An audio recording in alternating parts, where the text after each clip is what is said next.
All right, Shalom. Shalom. First and foremost, we want to give all praise, honor, and glory to Yahweh, Bahashem, Yahushai, Bahashem, Rakakwadash. the Bond City Apostles, and that was a great millstone, and peace and salutations to the elect. This is another Saturday class. We're going to be going into the topic of detachment, knowing how and when to do that, and give some examples in the scriptures of men that had to detach themselves from certain situations, certain possessions, certain things, and the reward of that, and then also certain men who basically failed the test of being able to depart from certain things and what happened to them as well. So Lord, when is this edifying? We can start off with that 2 Timothy 2 and 4 about Shah. Gone. This is the book of 2 Timothy, chapter 2, verse 4. And it says, matter of fact, I'm going to start at verse 3, brother. Okay. It says, thou therefore endure hardness as a good soldier of Yahushai HaMashiach. No man that warreth entangleth himself with the affairs of this life. Right. It says endure hardness as a good soldier because we've been called into this truth, into this ministry, so we have an objective to complete. So you can't let other things cause you to deviate from that, right? And so when you look at a soldier, what soldiers do is they leave their families, they leave their children, they leave their wives and their houses, and they go out to war. So when you do that, it causes you to have a single focus, basically on the objective of winning the war, right? And being that we're spiritual soldiers, we have to again let go of those other things that people who are not fighting that war spiritually, they have attachment to those things. We have to let go, right? Even though we're not physically on a battlefield physically, we're on a battlefield spiritually, right? So I wanted to get that word entangle real quick. I'm going to play the Greek word. Strong's G 1707.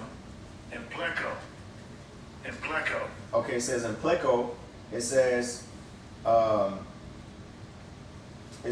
to enweave, to involve in, to entwine. So basically, when you get too involved and too entwined in other things, then you lose focus on the main thing. Like we say all the time, keep the main thing, right? Can you finish that verse, Sean? Absolutely. This is back in 2 Timothy chapter 2, verse 4. No man that warreth entangleth himself with the affairs of this life, that he may please him who hath chosen him to be a soldier. Yeah, man, the affairs of this life, the different situations and relationships that you develop in the world can basically, cause you to have an affinity towards this place. Like I remember in second Ezra's, the angel told Ezra that your heart has gone too far in this world, right? And basically, sometimes we got to draw it back, you know what I mean, and get into that spiritual mind. I'm gonna see if I can find it. But in the meantime, can somebody get the account in 2 Samuel 15? We don't have to get the whole chapter, but we'll just jump straight to the point in verses 13 and 14. It's basically a difference between a civilian and a combatant or a soldier. Oh, the word you looked up. Well, I was just saying is, when you're at war, you can't look at it. You may be, scattered or sent. I don't know the word, when they enlist you. Dispatched into a particular. And when you get there, you're not a civilian. Right. You're there on a mission, and that's how we have to look at this walk, in a sense. Okay, yeah. You can Sometimes you can get, too attached to where you were dispatched to, and you start to think and act like a civilian when really you're at war. You're there for a particular reason. You were sent there. So Yeah. Add on, the best example we always use is dead presidents. When Chris Tucker was getting on Lorenz Tate about him not having a picture of his little girl, he's like, I can't worry about that shit. I get back to the world when I get back to the world. The moment I start thinking about that, I'm a dead man. Like I said, you're on the mission. And also when he brought that word entangled, it also makes you think about that parable in Matthew the 13th chapter.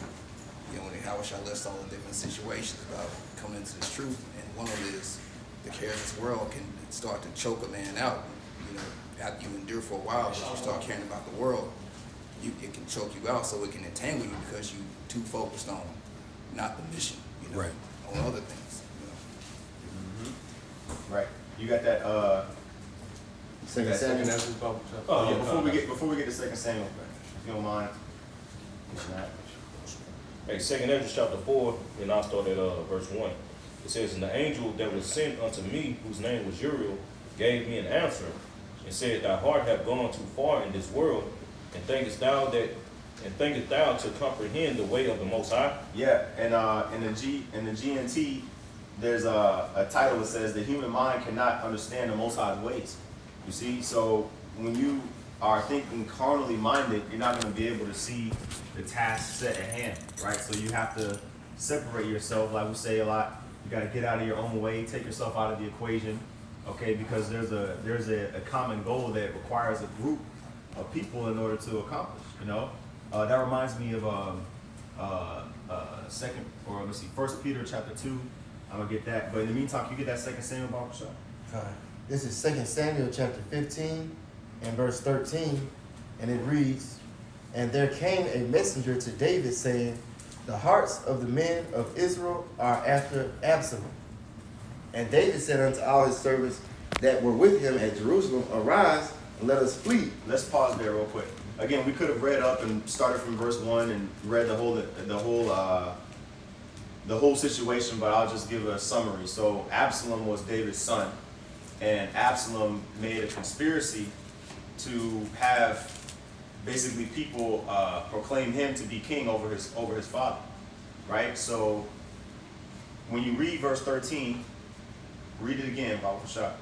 2 Samuel 15 and 13, "And there came a messenger to David, saying, The hearts of the men of Israel are after Absalom." So let's stop there. So when you read verse 13, that's the report that David got when he found out, okay, Absalom is conspiring against me. My son is conspiring against me to usurp authority over me to be king, right? Read one more time and then continue verse 14. 2 Samuel 15 and 13, "And there came a messenger to David, saying, The hearts of the men of Israel are after Absalom. And David said unto all his servants that were with him at Jerusalem, Arise and let us flee." Right. So how did David respond to that report? It said the hearts of all the men of Israel after Absalom. Again, when you're dealing with a group of people, large, hundreds of thousands of people, whoever they deem servitude towards, that's who they're gonna be loyal to, right? So he was losing the support of the people. And what was David's initial response? What was his immediate response? Read verse 14 again. 2 Samuel 15 and 14, "And David said unto all his servants that were with him at Jerusalem, Arise and let us flee." Right. So you gotta think, like, that's a quick sentence, but he was in, basically a palace, right? He had rulership and dominion and things like that. Okay. He had the city. That was Jerusalem. That was a city of David. That city was taken from the Canaanites during his lifetime for the Ark of the Covenant to go into, right? Yep. And so the glory of the Lord was dwelling there, okay? And so this wasn't like a light thing to go back, right? Go back into basically exile, right? Read the whole verse again, Barbershop. 2 Samuel 15 and 14, "And David said unto all his servants that were with him at Jerusalem, Arise and let us flee, for we shall not else escape from Absalom. Make speed to depart, lest he overtake us suddenly and bring evil upon us." Right. You see that? Is that the end of the verse? No. Go ahead. It reads, "And bring evil upon us, and smite the city with the edge of the sword." Right. You see that? So he said, look, let's get out of here quickly. He didn't waste no time, right? But think about that though. Imagine like if on a moment's notice you just found out that your son is conspiring to, become king over you, and you got wives and servants and all this stuff. He didn't think twice about it. He got up out of the city. You know what I mean? And so, knowing how to do that requires faith. Knowing when to really go into that mode, you really have to always be in that mode. You know what I mean? But David, he was a tactical man. David was a man of war. So it wasn't his first time being in the wilderness. It wasn't his first time, running. They was on a war campaign. Joe out, he was ready. Yeah. So and Sun and night, right. They didn't play, Right. So, you know, and we read the previous chapters, you see like the difficulties that David was going through with, you know, family and stuff like that after the Bathsheba situation. But that one, the way that David responded to that kind of stood out to me. Can we get Exodus chapter 2? And of course the brother got precept, you know, feel free to bring them out. But can we get Exodus chapter 2 and the account where he flees in verse 14? I got it right here. Yeah, actually we can start at verse 11. This is the book of Exodus, chapter 2, verse 11. And it came to pass in those days, when Moses was grown, that he went out unto his brethren and looked on their burdens. And he spied an Egyptian smiting an Hebrew, one of his brethren. And he looked this way and that way. And when he saw that there was no man, he slew the Egyptian and hid him in the sand. And when he went out the second day, behold, 2 men of the Hebrews strove together, and said to him that did the wrong, Wherefore smitest thou thy fellow? And he said, Who made thee a prince and a judge over us? Intendest thou to kill me as thou killed the Egyptian? And Moses feared and said, Surely this thing is known. Right, so let's stop there, right? So the situation with Moses, you know, killing the Egyptian, you know, a lot of people know about that situation. And when Moses found out that it was word got out that he killed the Egyptian taskmaster, his response was, okay, though I'm the prince of, you know, Egypt, so to speak, right? I'm gonna get up out of here. You know what I mean? Like that takes also faith. He didn't have, you know what I mean? Like he left the comfort zone that he was in, and he detached from that and went his own way. Could you read the next verse, and then we'll go to the next precept? Verse 15. Now when Pharaoh heard the thing, he sought to slay Moses. But Moses fled from the face of Pharaoh and dwelt in the land of Midian, and he sat down by a well. Yeah, so sometimes we got to know when to pull the trigger on some drastic measures, man. Like, because a lot of people will use the account of Lot, you know, during the time of you know, Sodom and Gomorrah, right? Like, yeah, you know, Lot's wife fled out of the city, but she didn't fully detach because she looked back and got her ass turned into a pillar of salt. Oh, you got something? Got another one real quick. Come. This is James chapter 4, verse 8. Draw nigh to the Most High, and he will draw nigh to you. Cleanse your hands, ye sinners, and purify your hearts, ye double-minded. Be afflicted and mourn and weep. Let your laughter be turned to mourning and your joy into heaviness. And just to elaborate going into that as you're going into this lesson right now, when you literally cast away the burdens of this life, by default, you're joining unto the Lord, you're getting close to the Lord, building that relationship with him. You know, it's not as easy to do that, okay? Because when you do separate from this world, you put yourself in some uncomfortable circumstances. As you use Moses as an example, David and Absalom and so forth. You know, and lo and behold, as it's from the fleshly perspective, in the state of mourning, weeping and such, that's cleansing your heart and getting you closer unto the Lord. Because what the scriptures say, a contrite heart is acceptable unto the Most High. You know, so when you cast these burdens away that we're used to in the world and getting closer to the Lord, that's when you start dealing with tribulation and suffering and such. But that's solidifying your relationship with Yahweh Ba'Shem Yahweh Shai. You know, that's it on that precept. Can somebody get Luke chapter 14 and 33, and then what was the other one? We got 2 Samuel, Philippians 3. Look at that real quick, Papa Shot. Philippians 3 and verses 7 and 8. Luke 14 and 33. Yeah, come. Right, it says, so likewise. Oh, yeah. Go ahead, that's cool. Oh, you want to get that other one? Yeah, I was going to get that first, so I don't mind. This is Philippians chapter 3 and verse 7. It says, But what things were gained to me, those I counted loss for Hamashiach. Right, those things that... Actually, let's start up a little bit. What verse you at, verse 7? I started at 7, but the point, like the thought starts at like 4. Okay, let's go up, yeah. 3. Philippians 3 and verse 4.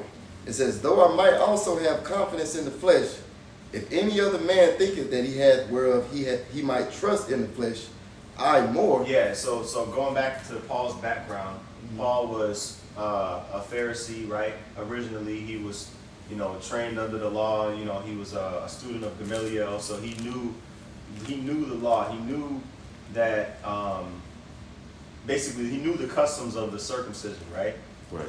And so he basically was using the point in the argument of from the circumcision perspective, they thought that the righteousness was from the workings of the law, right? So Paul was like, look, I've been in y'all's shoes before. I already know how it feels to think like that, right? And so he's saying that's the confidence in the flesh, right? Because the flesh is basically the works that you do in your flesh, and that confidence of doing the sacrifices, doing the law, things like that. Talks First about covenant, basically. Yeah. There's no justification. Your righteousness with the Most High under that covenant was predicated upon your adherence to those laws. Right. Those, technicalities. Mm-hmm. And Paul's basically like, shit, if anybody can boast in that, you know what I'm saying? I can. Mm-hmm. But here it is, I done thrown that all away to gain Yahweh Shah. Kind of. That's right. You got it. Yep. Philippians 3 and 5, it continues, circumcised the 8th day of the stock of Israel of the tribe of Benjamin, and Hebrew of the Hebrews, as touching the law, a Pharisee, concerning zeal, persecuting the church, touching the righteousness which is in the law, blameless. Right. So he's going down the list of his spiritual resume. Like, look, I've been very zealous. I've been on point as I possibly could be before I came into the knowledge of the Yahweh Shai, right? And so again, like the elder said, you can't predicate your righteousness off the workings of the law. Okay? Go ahead. Verse 7, but what things were gained to me, those I counted loss for Mashiach. Mm-hmm. Right, because you could boast in all those things, okay? But he basically forsook the status of being, if you go back to Acts the 7th chapter, where Paul, was persecuting the church, he took that away and went into vulnerability mode, right? He went into persecution mode, like being persecuted for the word of Yahweh Shai. So he cast that off. He cast off that stigma of being, Paul the zealot, if you will. You know what I mean? So you can read verse 8, and then we'll go to the next one. Philippians 3 and 8, yeah, doubtless, and I count all things but loss for the excellency of the knowledge of Mashiach Yahushua, my Lord, for whom I have suffered the loss of all things. Right. Again, Paul, he talked about how he was beaten with stripes. He was stoned. He was shipwrecked multiple times. He basically went into a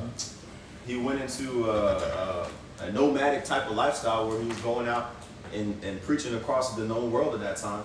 So he gave all that stuff up. He didn't have no wife, no children, whereas he hypothetically could have, right? But he gave all that up, right? So that was really a constant mindset that Paul had, of detaching from this world. Yeah, and to add to that too, as soon as he detached, Shipwrecked, man. Yeah, as soon as he detached, he was directly supped with Yahweh Shai for 3 years. Mm-hmm. That's a very heavy thing. Like, soon as he detached, he had that one-on-one personal relationship with the Lord and was directly taught from Yahweh Shai while he was in Damascus. Man. Yeah, that's heavy. So that was really the point in that Philippians. You got that. We might need to start up on this one too. Maybe. Just for the listeners, I ain't read the whole verse. Oh, you said what? I ain't read the whole verse. No. You got that Luke 14? Mm-hmm. Okay, can you start at verse 31, Baruch Shah? Luke 14 and 31. But what king going to make war against another king sitteth not down first, and consulted whether he be able with 10,000 to meet him that cometh against him with 20,000? Right, and this parable goes into counting the cost, right? You got to prepare yourself for the journey before you actually start the journey. You know what I mean? Like, you don't just get in your car and start driving on the highway and then open up your navigation. You open up your navigation and find the route before you start driving, right? So same thing with building a house. You got to have a blueprint first. Same thing with an army strategy. or war, you have to have a strategy first for your army, right? So this is the correlation that Yahushua is making. I got something. Okay, go ahead. This is the book of Sirach, chapter 7, and verse 6 in the GNT. It says, don't set your heart on being a judge unless you have the strength of character it takes to put an end to injustice. Just going into your point about counting the cost, man. Yep. And when you're a judge too, the scriptures talk about not taking bribes. You know what I mean? You basically have to cut yourself off from all emotions. You know what I mean? Because you have to judge according to the Lord, to the Lord's word. Right. You know what I mean? So it's not really about your personal opinion. Scriptures talk about being deceived by your own, vain opinion. So as a judge too, you also have to just look at the logics, the facts. Look at the things that the evidence that's presented to you, right? You guys. Yep. Luke 14:32, or else, while the other is yet a great way off, he sendeth an ambassage and desired conditions of peace. Right. So yeah, it says while the other is yet a great way off, he sendeth an embassy and desire conditions of peace. So you don't want to be somebody that's preparing to make war when it's unnecessary, and you don't want to be somebody that when it's time to make war, you're underprepared, right? You just want to make sure that you analyze the situation before you get yourself into a commitment that you can't reverse, right? I'm going to read that in the NLT. It says, and if he can't, he will send a delegate. It will send a delegation to discuss terms of peace while the enemy is still far away. So then verse 33 it says, so likewise, whosoever he be of you that forsaketh not all that he hath, he cannot be my disciple. Right, and so that's the point. Like Yahushua is saying, there's a preparation before you start the journey, right? So just like a king has to prepare his army before he goes out to war, if you want to say that you're a disciple of Yahushua, you have to know that you're going to forsake everything that you deem valuable. You gotta bear your cross, yeah. Right. Whatever means necessary, Right. Right. So it says, whosoever of you that forsaketh not all that he hath. I want to get that word forsaketh real quick. Strong's G 657. Apostaso. Apostaso. Okay. Apostaso. It says to separate oneself, withdraw oneself from anyone, to take leave of, or to bid farewell to. You see, to renounce. Abraham with his family. Yeah. Yeah. He had to separate from Torah and that idol worship to follow the Lord. Right. Right. So it says you got to bid farewell. Like you gotta tell that goodbye. You know what I mean? Yeah. And the same word is found in Luke. I'm gonna read it real quick. Luke 9:61. It says, and another also said, Lord, I will follow thee, but let me first bid them farewell, which are at home at my house. And Yahushua said unto him, no man having put his hand to the plow and looking back is fit for the kingdom of the Most High, which we bring out that scripture all the time. But that previous verse is going into a man basically asking the Lord, look, before I go with you, because Yahushua was right there. The opportunity to follow him was right there. He said, look, let me go tell my family, I love them and hug them and kiss them and all that first.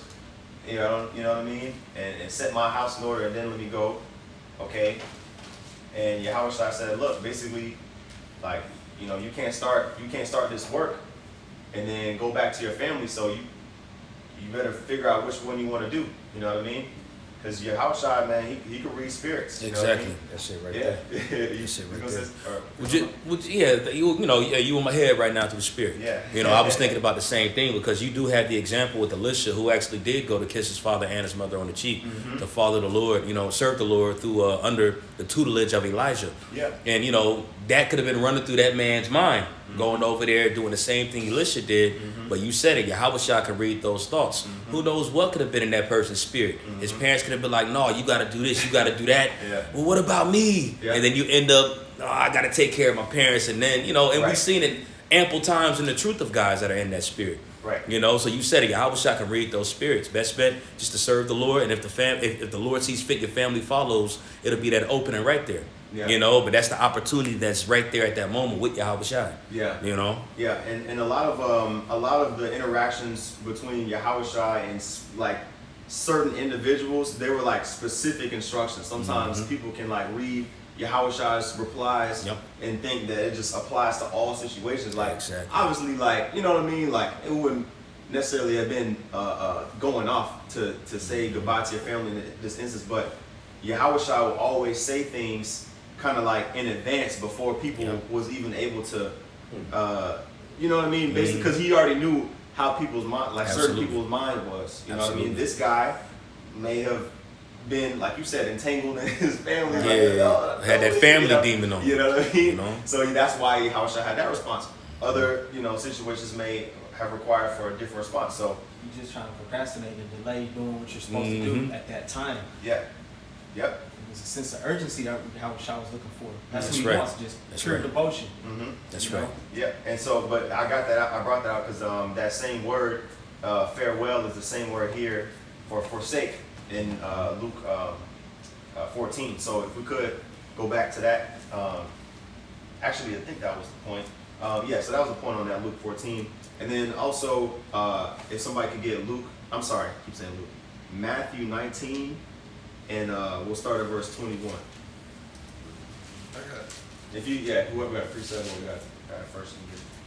So Matthew chapter 19, verse 21.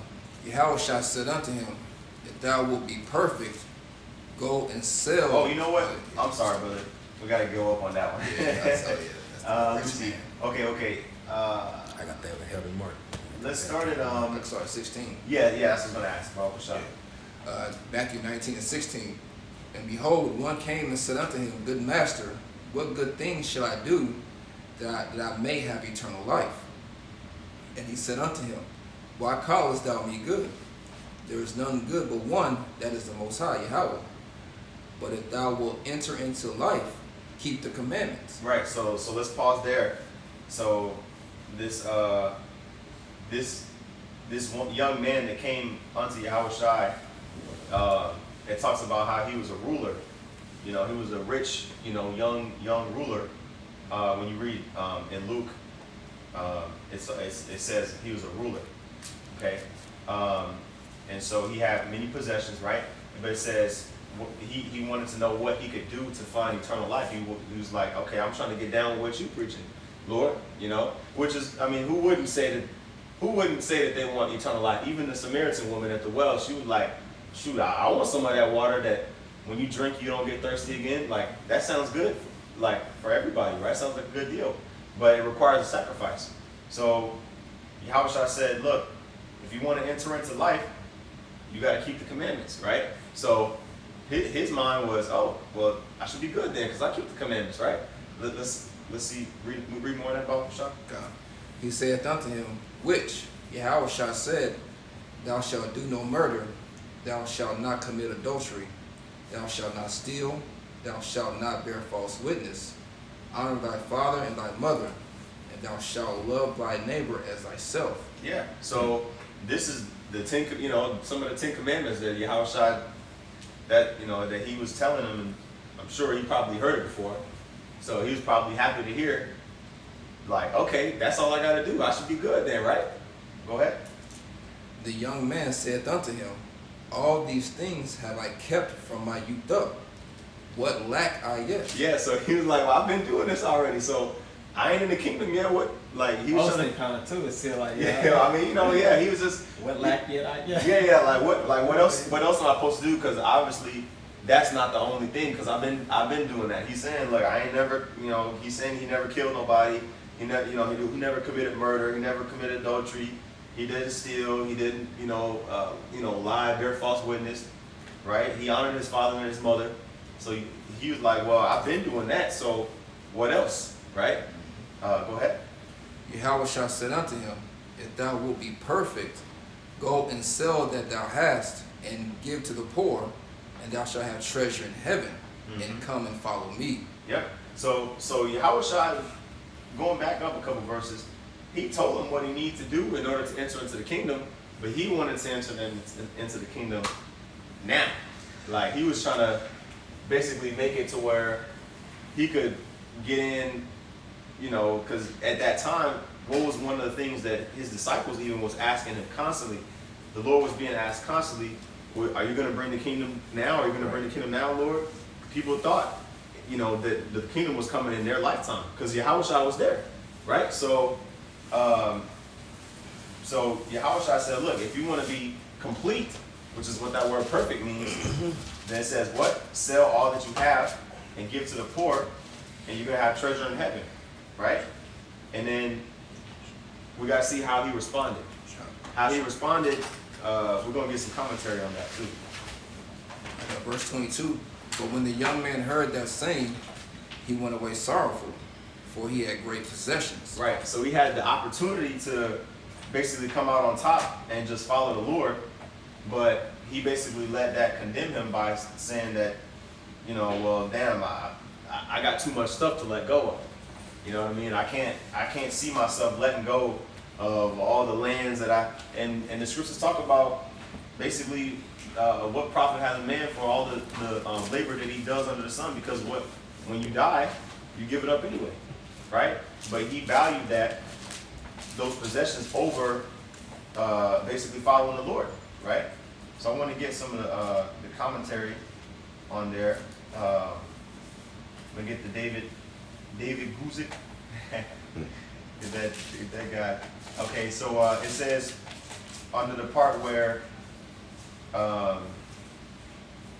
it says he went away sorrowful and he had many possessions. It says, in this the wealthy questioner failed utterly. Money was his god.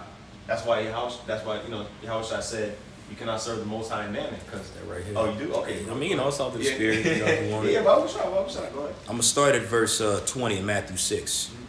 This is the book of Matthew, chapter 6, verse 20. Verse 19, actually. Lay not up for yourselves treasures upon earth, where moth and rust doeth corrupt, and where thieves break in through and steal. But lay up for yourselves treasures in heaven, where neither moth nor rust doeth corrupt, and where thieves do not break through nor steal. For where your treasure is, there will your heart be also. Right. Yeah, so that moth and that rust represents the withering away of the dainties of this world. You buy a new car, right? And 2 years from now, it's not as new as it was when you first bought it. Things depreciate over time. Or shit, you just save millions of dollars in paper money. Then it goes digital. Exactly. It's vain, basically. Yeah. Like Solomon always said. Right. But even if you're able to transfer it into the digital, eventually you know where it's going. Oh yeah. So the legacy that we're building up here, and that it's unseen, but we're storing up treasures in heaven. Whereas Jake is chasing the bag. The bag is going to lead him to that damn ditch, man. Right. That's There's nothing wrong with having a bag, Right. you know, but you got to have the proper context, Right. you know. Yeah. So that's what that that parable that Yahushua says is easier for a camel to go through the eye of a needle than for a rich man to enter into the kingdom, because you gotta unload all those things off a camel's back before he's able to enter into that narrow path. You know what I mean? And camels were known to be relatively stubborn animals, so it's hard to get them to go into confined spaces, right? And so even if you was able to get them into that confined space, you got to take all those things that was on its back off, because they were used as load bearers. You know what I'm saying, to go to different cities and stuff. That's labor. You had to take that stuff off, and the camel had to go in just on his own. You know what I mean? And it said, Yahushua said, it's easier for a camel to do that than for a rich man to enter into the kingdom. But for a rich man to enter into the kingdom, he got to offload all that stuff that you can't care about it. You know what I mean? But all those things that could be valued over the truth, you gotta detach from that. There's more than that? Yeah, it's leading to the point you brought up. This is back in Matthew chapter 6, verse 21. For where your treasure is, there will your heart be also. The light of the body is the eye. If therefore thine eye be single, Thy whole body shall be full of light. Oh, bro, I gotta say it. It says, "Where your treasure is, there will your heart be also," bro. Like that scripture has really been like getting more clear now, because your heart is your mind. You know what I'm saying? Your la'ab, right? So where your treasure is, the thing that you your prized, possession, there where your mind, that's where you're gonna be thinking about all the time. Exactly. Right? So if your woman is your prized possession, for example, your car or your house or your job or whatever, that's gonna be the thing that you think about all the time. Right? But really it should be the kingdom, right? It should be the truth. So that's where you need to be focused on. Right. Yeah, that's why the scriptures say, kiss the son, lest he be angry. Mm-hmm. You know, when you go into, especially in ancient times, the act of kissing something, that's showing that affection towards it. Via example, there's a scripture in Hosea that goes into how they actually kissed their idols. Mm-hmm. You know what I'm saying? So they was putting their mindset on things that really didn't matter versus what truly mattered. Just adding to that point. Your affections, like you said in Colossians 3, set your affections on things above, That's right. not That's below right. the kingdom. Where you put your priority. You're going to do certain things, but the priority has to be on Yahweh Shem Yahushua, on serving the Lord like first. That's Before right. anything, you got to be willing to give up all those things if it came down to it. That's right. That's You know right. what I'm saying? Yeah, because anything can become an idol, even if it's not necessarily unlawful.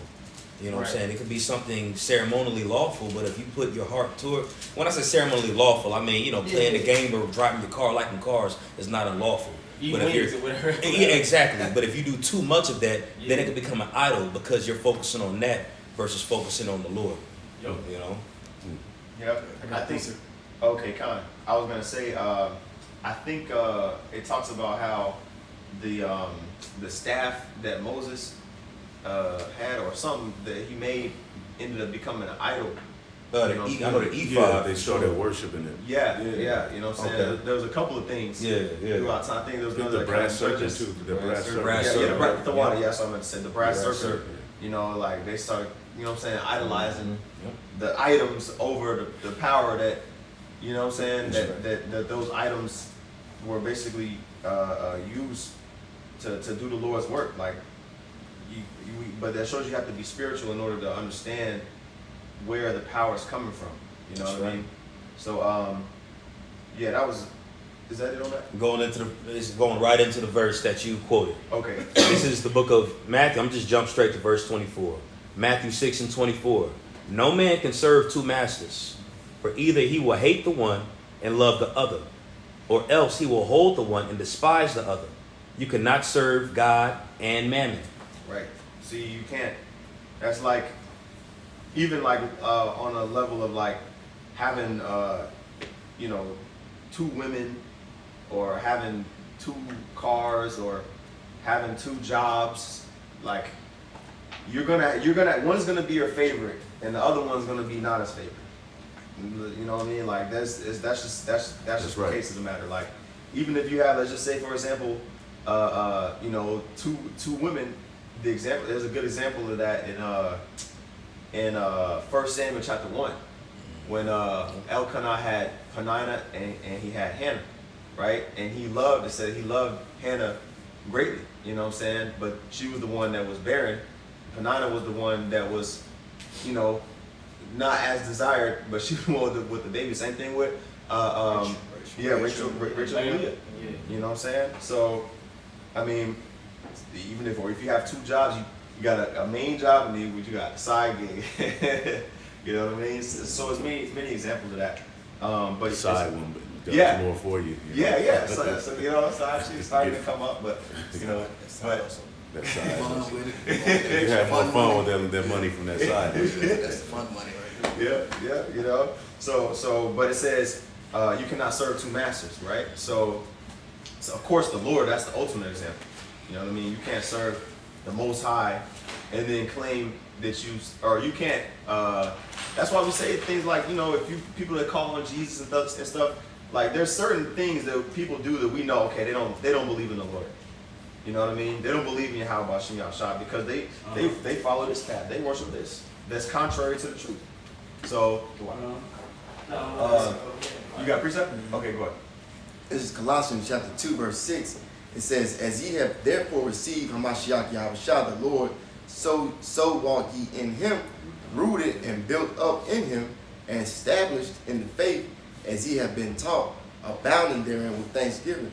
And the point on that is just being rooted and built up, having your foundation set right according to Yahweh Shem Shah, so that what things like this don't happen to where you get choked, or the word get choked out of you due to the cares and pleasures and riches of this life.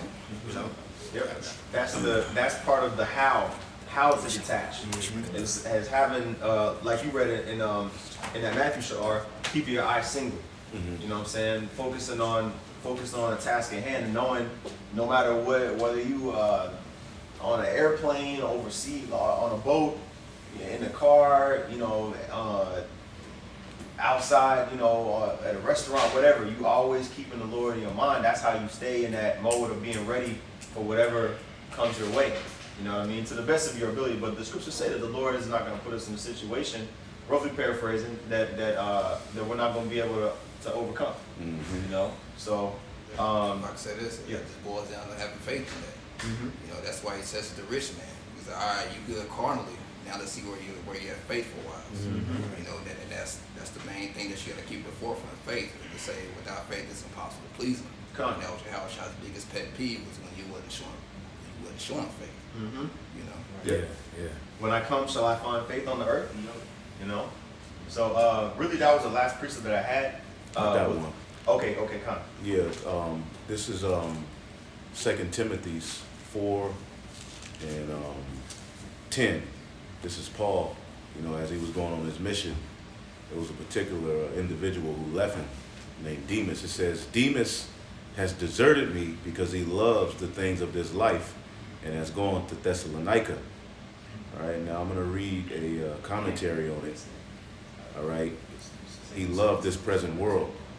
All right, it says, not the sins and corruptions of the world. It's not like Demas was like, I want to bow to idols and do all of this. It says, not the lust of the flesh, all right, but the lust of the eyes. It says, in the pride of life, such a love is inconsistent with the love of the Father in the grace of the Most High, in the grace of God. It says, nor in an immoderate love of worldly substance or of money, which is the root of all evil, but a love of life, or of a longer life in this present world. So that's what Demas, he forsook Paul because ultimately he wanted to win.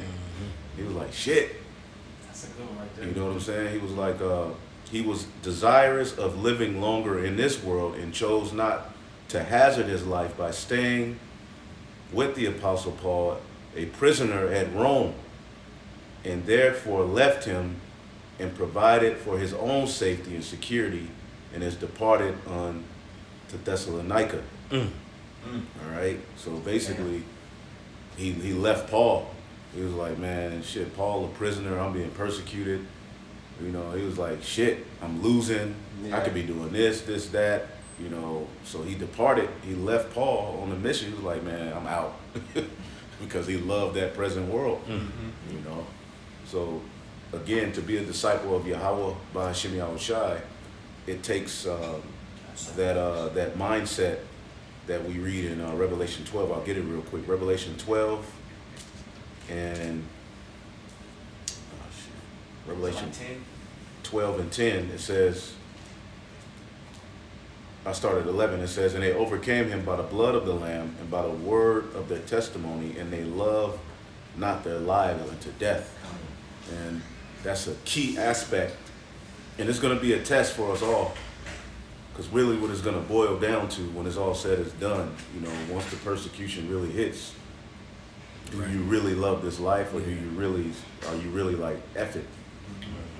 Because when the persecution comes, if you love this life, once you're on the news and people, co-workers or whoever start to see you, if you love this life, you're going to be like, F this, man, I ain't signed up for this. But if you're a true follower of Yahweh Shem Shai, one of the aspects is, man, fuck it. I don't give a damn about this life anyway. So whatever persecution comes with being a follower of Yahweh Shem Shai, you take it.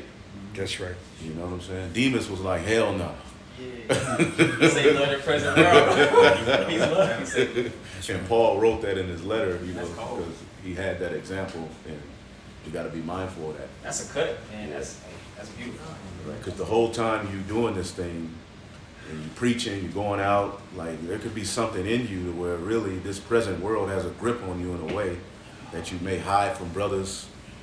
But when the going gets tough, it's gonna show. So don't be Demas. Yeah, come. This is Mark 8 and verse 36. For what shall it profit a man if he shall gain the whole world and lose his own soul? And you gotta look at like an example of with Lot and his wife. You know, Lot he had some riches. He was wealthy because you remember him and Abraham, they had to split, part ways because, you know, they served and everything started bickering, they was growing. So he went one way, Abraham went the other way. So when he had to let all them things go, you know, he basically forsook and left. He didn't look back, but his wife, they had gained the whole world. They had gained some wealth. So she was missing it. She looked back and see what happened. She lost her soul. That's right. That's right. And when you separate from those things, even though you lose carnally, which fuck this world at the end of the day, but you actually see the glory of the Lord reveal unto you more in different ways. Like he openly communicates with you in certain ways, you know. That's why I wanted to read earlier in James 4:8, draw unto the Most High, and he will draw unto you. Now, I got was you done with that? Because I do got an account just going into that. And this is in the book of Genesis, the 35th chapter. And I'm going to start from the top and read down. And it says, and the Most High said unto Jacob, arise, go up to Bethel, which is interpreted house of God, and dwell there, and make there an altar unto the Most High, and appear unto thee when thou fleddest from the face of Esau thy brother. Then Jacob said into his house, behold, to all that were with him, put away the strange gods that are amongst you, and be clean and change your garments. So spiritually, we can look at this as a mindset. When we got converted into this knowledge, we put away those strange gods. And it's even as we have this knowledge here, there's times when you might slip up, not necessarily worship strange gods, you know, but have our mindsets toward things that don't really matter. You know what I'm saying? And not really realize it. And it says in verse 3, and let us arise and go up to Bethel, and I will make there an altar unto the Most High, who answered me in the day of thy distress, of my distress, and was with me in the way which I went. And they gave unto Jacob all the strange gods that were in their hand, and all the earrings which were in their ears, and Jacob hid them under the oak which was by Shechem. And they journeyed in terror of Salakia. And they journeyed, and the terror of the Most High was upon the cities that were round about them, and they did not pursue after the sons of Jacob. So when they actually were single-minded and focused on the Lord, they was winning over their enemies, bro. The Lord was with them, and you can continue to read about what happened later on. You know, so we actually have our mindset towards things that are spiritual and put away the things that don't matter. You see the light of the Lord shine upon you. Mm-hmm. As we quoted it earlier, let thine eye be single. If thine eye be single, thy whole body shall be full of light. Mm-hmm. You know, and it's a mindset that we all can work on and get stronger in, you know, but we clearly see the Lord with us and working with us, you know. Yeah, there's power in detaching from the things that make you weak spiritually. You know what I mean? Yeah. That's right. God. Yeah, so that was beautiful, man. If y'all boys didn't have any other precepts, I think the point was made with that. So Lord willing, there was edifying. With that, we want to give all praise, honor, and glory to Yahweh, Bahashem, Yahweh Shai, Bahashem, Rakakadash. Dove on City Apostles, and that was a great millstone. Peace and salutation to the city elect. Shalom. Shalom.